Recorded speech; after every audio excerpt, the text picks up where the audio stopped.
안녕하세요. 김성길 목사와 함께하는 GTS 말씀 묵상 시간입니다. 오늘은 6번째 주간의 마지막 날, 7번째 날 묵상이 되겠습니다. 자, 7번째 날 묵상 주제는 함께 나누기입니다. 우리가 가진 소중한 것들이 누군가와 나눠질 때 더 큰 은혜, 풍성한 열매들이 될 수가 있는 것이죠. 자, 그럼 오늘도 먼저 그림을 정리를 하도록 하겠습니다. 이 그림 정리는 우리의 생각을 활성화시키기 위한 프로그램이에요. 창의력, 기억력, 상상력, 집중력, 분석력 이런 것들을 통해서 우리 생각이 막 움직이게 하는 거죠. 또 우리 아이들과는 소통의 중요한 창구가 되기도 합니다. 그림 분석은 아이도 할 수 있고 어른도 할 수 있고 다 누구나 똑같이 할 수가 있기 때문이죠. 잘 사용하셔서 자녀와 부모가 서로 소통하는 소중한 동기가 될 수 있기 바랍니다. 자, 이 그림은 글씨가 쓰여져 있습니다. 이스라엘의 작은 도시 베들레헴 마옥간에서 동방박사는 황금 유향 모략을 선물하며 아기 예수의 탄생을 축하했습니다. 라는 글귀가 새겨져 있기 때문에 이 내용이 무엇인지는 잘 아시게 될 겁니다. 자, 뭘 느끼십니까? 저는 보물들이다. 보물들. 그리고 참 귀하다. 아름답다. 그러면서 생각나는 것이 이것을 준비한 동방박사들의 마음이 정말 아름답다. 이런 생각을 해봤습니다. 왕을 만나러 올 때 이 동방박사들이 왕에게 드릴 예물을 준비한 그 마음. 하나님 앞에 예배 드리러 갈 때 우리가 하나님께 드려질 예물들을 준비하는 마음. 똑같지 않을까 싶습니다. 정말 귀한 마음이죠. 자, 두 번째는 그림을 집중해서 보시면서 분석하는 것입니다. 그래서 보이는 부분과 보이지 않는 부분을 정리해보는 시간이에요. 우리가 눈에 보이는 부분도 잘 알아야 되지만 변화와 발전은 보이지 않는 것을 우리가 찾아낼 때 만들어지게 되는 것이죠. 그래서 항상 우리는 보이지 않는 부분들을 찾는데 더 깊은 관심을 가져야 합니다. 자, 우선 저는 눈에 보이는 것은 금덩어리, 또 유향, 또 모략의 가지, 잎, 열매들, 그리고 글씨, 배경색 이런 것들을 적어봤고요. 보이지 않는 부분에서는 하나는 성분, 이 성분이 뭘까? 금덩어리의 성분, 또 여기에 유향의 성분, 또 모략의 성분 이런 것들을 적어봤습니다. 이게 뭘까? 성분. 보이지 않는 거지만 이게 핵심이죠. 이루는 거니까. 그 다음에 이제 가치예요. 이것들의 가치는 어느 정도일까? 그 다음에 이제 용도입니다. 이 용도. 어디에 사용하는 것일까? 그리고 그 결과. 이 사용하면 어떤 결과들을 가져오는 걸까? 이제 이런 내용들을 적어 봤습니다. 그리고 이제 세 번째 질문이에요. 그림에서 가장 중요한 것은 뭘까요? 여러분들은 가장 중요한 것이 뭐라고 생각하십니까? 저는 어디에 쓸 것인가를 적어 봤어요. 용도죠. 어디에 쓸 것인가. 이것을 만약에 방탕과 타락하는 데 쓴다. 그러면 죄악의 도구가 되겠죠. 만약에 도둑질하거나 사기치는 데 쓴다면 죄의 물건이 됩니다. 이것 때문에 감옥에 가는 거죠. 그런데 이것을 동방박사들은 예수님을 영화롭게 하기 위해서 드립니다. 최고 위대한 분에게 영광을 돌리기 위해서 드려진 것이죠.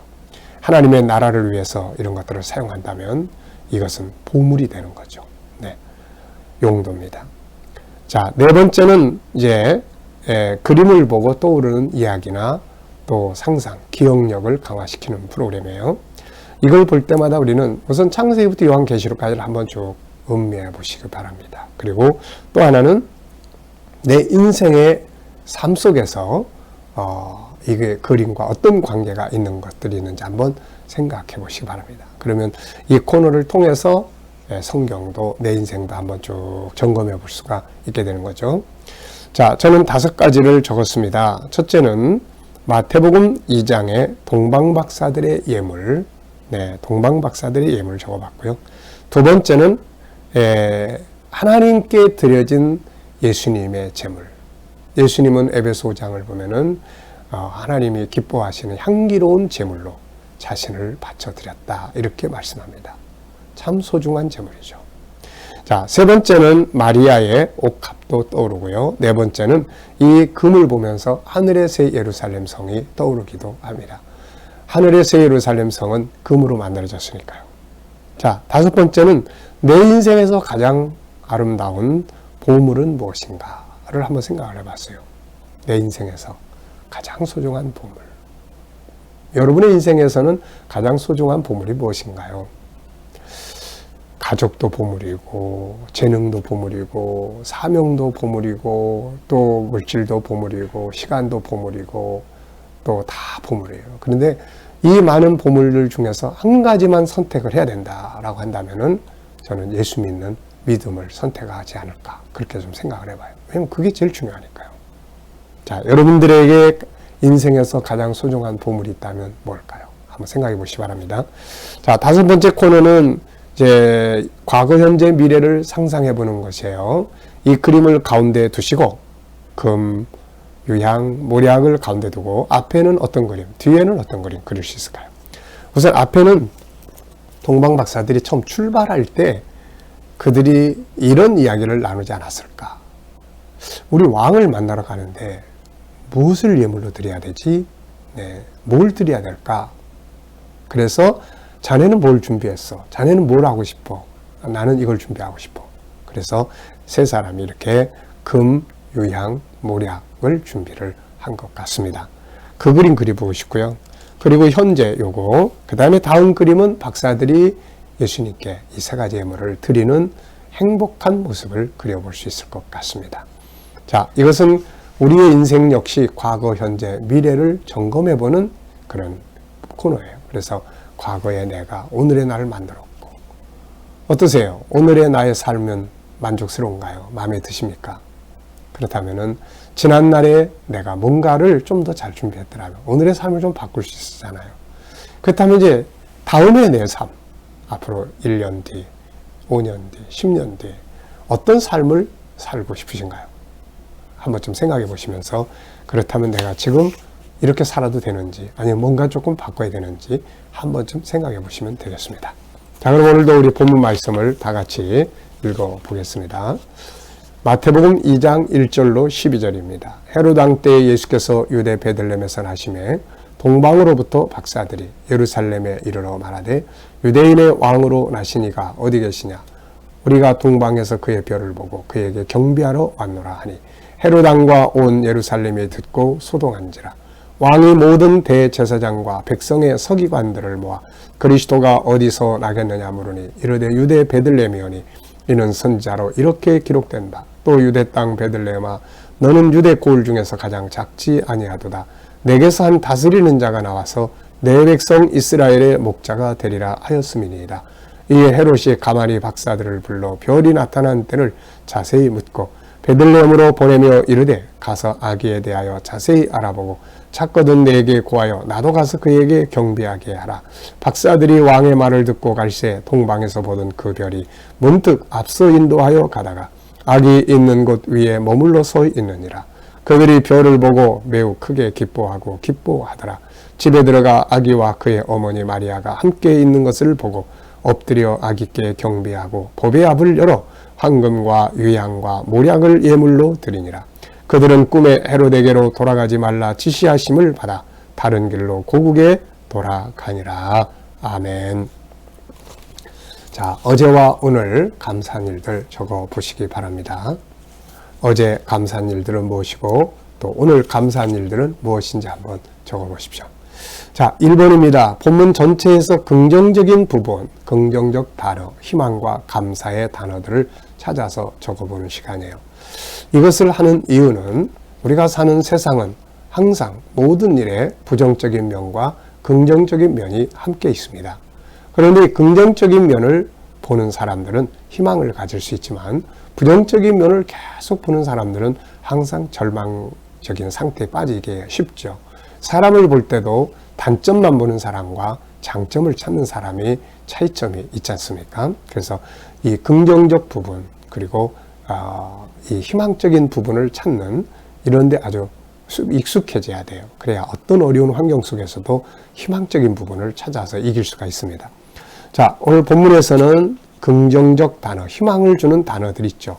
예수, 예루살렘, 베들레헴, 다스리는 자, 목자, 기뻐함, 그리고 경배, 황금, 모략, 유향, 그리고 다른 길로 가다. 길은 여러 가지가 있습니다. 한 가지 길이 막혔다고 해서 고민하지 말고 또 다른 길을 찾으면 되는 것이죠. 자, 두 번째입니다. 한 주간 묵상하면서 가장 기억에 남는 것이나 응용해 본 것 무엇인가? 일단 저는 5가지를 정리를 했어요. 하나는 박사들의 위대한 여행, 또 알고도 가지 않던 대제사장과 서기관, 베들레헴의 위대함, 그리고 박사들이 드린 예물 3가지, 그리고 하나님의 간섭의 은혜. 나중에 헤롯에게 가지 말라고 하시는 하나님의 지시하심이 있었죠. 하나님의 간섭하심이에요. 만약에 간섭하심이 없었다면 박사들은 그냥 갔을 거예요. 그러면 메시아는 죽게 되죠. 그래서 하나님께서는 간섭해 주신 분이다. 이게 간섭. 네, 굉장히 큰 은혜죠. 자, 본문의 내용을 설명해 보기. 전체 내용을 요약해서 정리하시면 되죠. 자, 저는 동방 박사들의 위대한 여행기다. 그들은 별을 보고 출발했고 예루살렘에 도착해서 왕이 어디서 났냐고 물었다. 그런데 대제사장과 서기관들이 베들레헴에서 날 것이라고 이야기를 했고 이것이 선지자들의 예언이라고 이야기를 했습니다. 이 말을 들은 헤롯은 박사들에게 악이 있는 곳을 자세히 보고 와서 이야기해달라고 이야기를 했습니다. 박사들은 이제 떠나서 악이 있는 곳에 가가지고 예물을 드렸고 그런데 하나님이 가지 말라고 헤롯에게 가지 말라 하시는 지시하심을 받고 다른 길로 갔다 하는 내용들이죠. 자, 암송의 시간입니다. 이 GTS의 특징 중에 하나는 암송이라고 그랬죠. 이 암송은 4가지 방법으로 하시면 됩니다. 하나는 문자 그대로를 외우는 것, 또 하나는 전체 구조를 암송하는 것, 3번째는 이야기로 꾸며서 암송하는 것, 4번째는 중요한 구절, 한두 구절을 일주일 동안 계속 묵상해서 암송하는 것입니다. 자, 암송을 해야 말씀이 내 안에 들어와 있게 되는 거죠. 자, 다 같이 한번 암송해 보겠습니다. 헤롯 왕 때에 유대 땅 유다 베들레헴에서 예수 그리스도가 나시니라. 이때 동방의 박사들이 예루살렘에 이르러 묻되 유대인의 왕으로 나시니가 어디 계시냐? 우리가 동방에서 그의 별을 보고 왔노라 하니 그에게 경배하러 왔노라 하니 헤롯과 예루살렘이 소동한지라. 이에 헤롯이 백성들의 대제사장과 서기관들을 불러 묻되 그리스도가 어디서 나겠느냐 물으니 그들이 이르되 유대 땅 베들레헴이니이다. 이는 선지자의 기록한 바와 같으니 너 유대 땅 베들레헴아 너는 유대 고을 중에서 지극히 작지 아니하도다. 이는 내게서 한 다스린 자가 나와서 이스라엘의 목자가 되게 하려 함이니라 하심이었더라. 이에 헤롯이 박사들을 불러 별이 나타난 때를 자세히 묻고 또 이르되 가서 아기에 대해 자세히 알아가지고 와서 내게 말하라. 나도 가서 경배하리라 하니라. 헤롯의 말을 듣고 박사들이 떠날새 동방에서 그들을 인도하던 별이 나타나 아기 있는 인도하여 아기가 있는 곳에 머물르더라. 이에 박사들이 들어가 아기와 그 어머니 마리아가 함께 있는 것을 보고 엎드려 경배하고 황금과 유향과 모략을 예물로 드리니라. 꿈에 헤롯에게로 가지 말라 하시는 지시하심을 받아 그들이 다른 길로 고국에 돌아가니라. 아멘. 네. 자, 우리가 이렇게 암송을 할 수 있다는 것이 얼마나 감사한 일입니까? 이것도 훈련이에요. 자, 훈련하다 보면 기억하는 능력이 커지게 되는 거죠. 우리 연세 드신 분들은 이런 게 다 치매 예방에 효과를 발휘할 수가 있습니다. 자, 5번째입니다. 본문 전체에서 가장 중요하다고 생각되는 질문 하나 만들어 보세요. 저는 가장 위대한 여행은 어떤 여행인가? 이런 질문을 해봤습니다.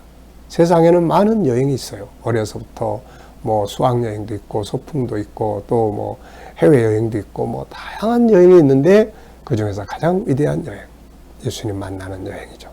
네, 그분의 뜻을 이루는 여행입니다. 자, 기도문입니다. 오늘은 우리의 공동체를 위해서 기도하는데요. 대한민국 교회 전도대상 선교사 세계 모든 나라 내가 속한 공동체 그리고 그 안에서 나눔, 사랑의 정신, 긍정에는 협동과 겸손과 정직, 신뢰와 온유함, 용서, 약점 담당하기, 배려와 인내하기, 윈윈 정신이 되겠습니다.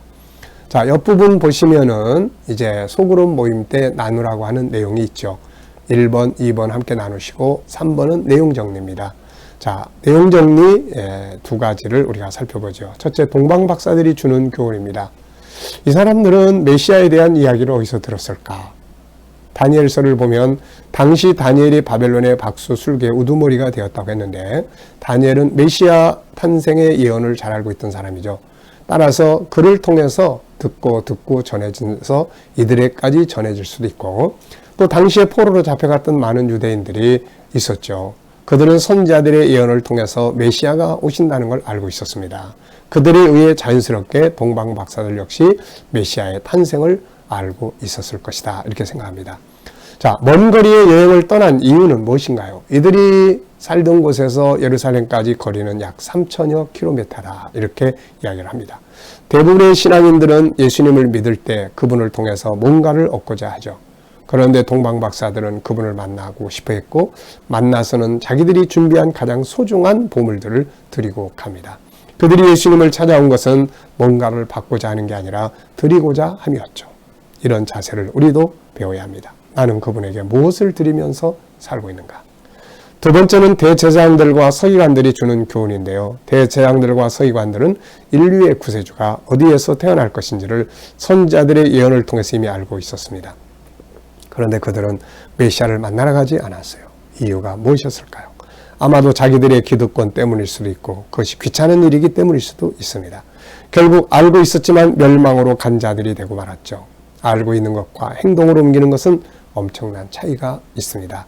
우리도 알고 있는 것들을 행동으로 옮기는 자들이 돼야지, 알기만 하고 옮기지 않는다면 우리도 역시 아무 유익이 없게 되는 것이죠. 자, 오늘도 우리가 주신 말씀 잘 기억하면서 또 복된 하루, 특히 오늘은 예배드린 주일입니다. 참여하는 모든 분들이 주님 만나는 거룩한 예배들이 되시기 바랍니다. 기도하고 마치겠습니다. 주님 감사합니다. 한 주간도 묵상과 함께 살아오게 하심 감사하며 오늘도 주신 말씀 잘 기억하게 하여 주옵소서. 주님, 오늘도 우리 성도들과 자녀들이 SQ, EQ, IQ의 재능들이 잘 개발되게 하여 주옵소서. 오늘은 공동체를 위해서 기도합니다. 대한민국 교회, 전도대상 선교사님들, 세계 모든 나라, 내가 속한 공동체, 나눔, 사랑의 정신, 긍정의 눈, 협동과 겸손과 정직과 신뢰와 온유함과 용서와 약점을 담당하고 배려하며 인내하고 윈윈 정신을 갖게 하여 주옵소서. 오늘도 하나님, 우리 자녀들과 또 성도들 예배드리는 곳마다 함께 하셔서 주님 만나는 산 예배가 되게 하여 주옵소서. 오늘도 어디에 있든 코로나로부터 안전하게 지키시고 보호하여 주옵소서. 감사하며 예수님의 이름으로 기도하옵나이다.